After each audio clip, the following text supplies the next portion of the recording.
Fala Gustavo e bem-vindos aqui a mais um vídeo. Esse dia ficou sem vídeo por quê? Porque eu estava doente, ainda estou doente, só que menos. Então vamos aqui jogar um jogo chamado Resitério. Tério. Tá bom, chega. Vou colocar aqui Gugu.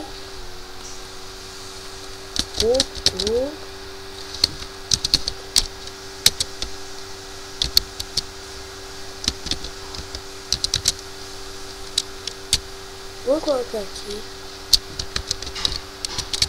Depois eu vou criar uma comunidade aqui, mas primeiro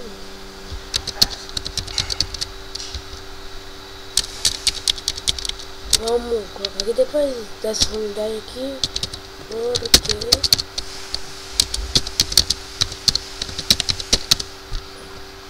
então vamos de jogatina.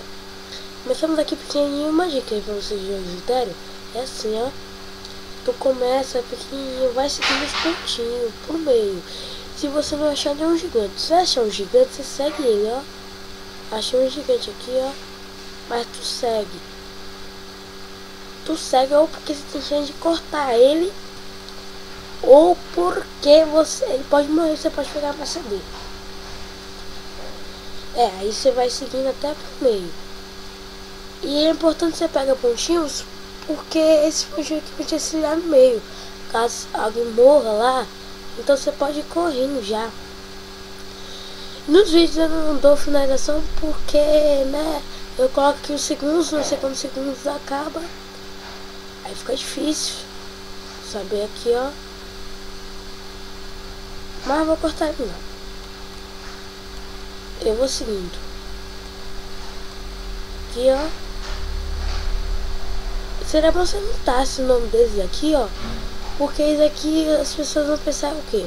Ah, deve ser bot. Aí eles vão pensar que isso é bot. Aí vão te cortar e você vai lá e corta eles. O bicho comendo as massas tudinho. Ah, não. Fica comendo as massas dos outros. Eu comi ele pelo menos. Mas bem feito. Epic King, Resitério, eu não sei lá. Mas vamos jogar agora aqui pra valer. Eu ainda não tenho assim projeto pra fazer vinheta, que eu não sei assim vinheta, sei fazer vinheta não. E nem aquelas artes lá do início. Mas com o tempo vou me aperfeiçoar, fazer umas montagens massa aí.